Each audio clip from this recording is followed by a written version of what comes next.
आजान को मराठी में लिखा, बोलने को बोलो उनको 5 वक्त का आजान।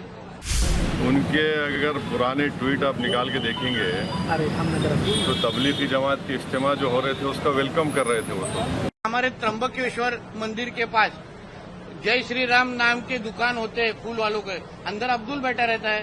इतना पब्लिक के इश्यूज हैं उस पर बात ही नहीं कर रहे। ये जो जिम्मेदारियां उनकी है गवर्नेंस से, उससे बचने के लिए ये सब डाइवर्जरी टैक्टिक्स है। पाठशाला काय को जरूरत है, मदरसा में मराठी चालू करो ना, सबसे आसान है। आपके प्रायोरिटीज गवर्नेंस के क्या है वो हमको बताओ ना। सिर्फ एक ही समुदाय को आप पीछे पड़ेंगे तो आपका वो प्रायोरिटी है क्या? ये सारी चीजें हम लोग बोलने के बाद करने की क्या जरूरत है? पहले से करो ना। मैंने जैसे बोला आजान को मराठी में लिखा, बोलने को बोलो उनको 5 वक्त का आजान।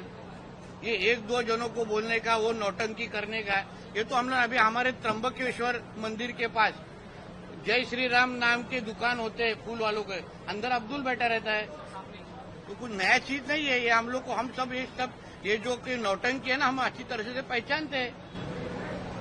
आज मेरठ में कांग्रेस मुस्लिमों को मराठी सिखा रही है, पाठशाला शुरू किया उन्होंने। हाँ, फिर पाठशाला काय को जरूरत है, मदरसा में मराठी चालू करो ना, सबसे आसान है। अलग पाठशाला करने की जरूरत ही नहीं है। महाराष्ट्र में बहुत मदरसा है, वहाँ उर्दू के बजाय आप मराठी शुरू करो ना उधर, आपका मेहनत कम हो जाएगा। काय को है आपके से मीडिया में आने के लिए नौटंकी करने की जरूरत है? आपके मुल्ले मौलवी को बोलो अच्छी तरह से मदरसा में सिखाओ, उधर हम लोग को भी समझ जाएगा ना कि मदरसा सच्ची में पढ़ाई के लिए, वरना पुकड़ में गन बिन तो मिलते हैं उधर सब। उनके अगर पुराने ट्वीट आप निकाल के देखेंगे तो तबलीगी जमात के इज्तिमा जो हो रहे थे उसका वेलकम कर रहे थे वो तो। उनका निकाल के देखो आप। ऐसा और सर, इसके अलावा संजय केरड़कर ने एक बयान, संजय केरड़कर ने बयान दिए हैं आज, खुल्लाबाद का जो नाम है रत्नापुर रखना चाहिए, ऐसा कहा है। देखिए, महाराष्ट्र में किसान परेशान है, किसानों की खुदकुशी बंद नहीं हो रही है,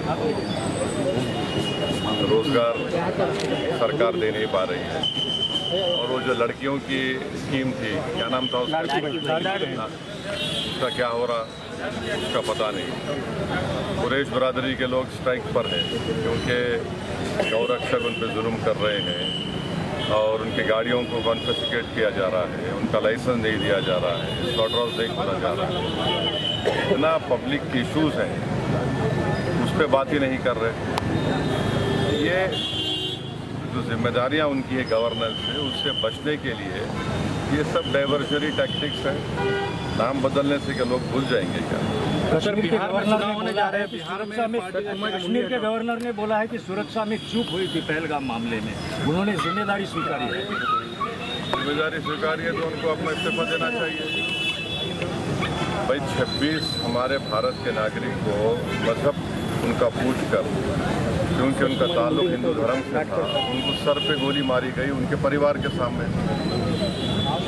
तो अगर उनको इतनी तकलीफ है गवर्नर साहब, तो रिजाइन करें ना। महाराष्ट्र के असेंबली में परसों एक बहस हुई, उसमें ये बताया गया कि जो मस्जिद या मंदिरों के ऊपर साउंड सिस्टम लगी होती है, या जहाँ पे साउंड डेसिबिलिटी की जो लिमिट है, उसमें जब एक स्टडी के आधार पर कहा गया है कि उसमें एम्बियंस जो है वो ज़्यादा आता है, इसीलिए जो मेन साउंड है उसका साउंड ज़्यादा दिखाता है। जो आए दिन एक समुदाय के खिलाफ बोला जाता है, नहीं उसमें उन्होंने बोला है कि सुनो, अरे तो सवाल हो गया ना, वो एम्बियंस को खराब नहीं करता। ये कुरैश बरादरी के लोग भैंस को लेके जा रहे हैं, भैंस प्रोहिबिटेड नहीं है, आप गौरक्षक रोक के मारते हैं, उससे एम्बियंस खराब नहीं होता। लीगली लेकर जा रहे तो बोलते नहीं मोटर व्हीकल एक्ट लगाएंगे, वो नहीं हुआ तो बोलते क्रूरल्टी ऑफ एनिमल लगाएंगे। आप इससे एम्बियंस खराब नहीं हो रहा।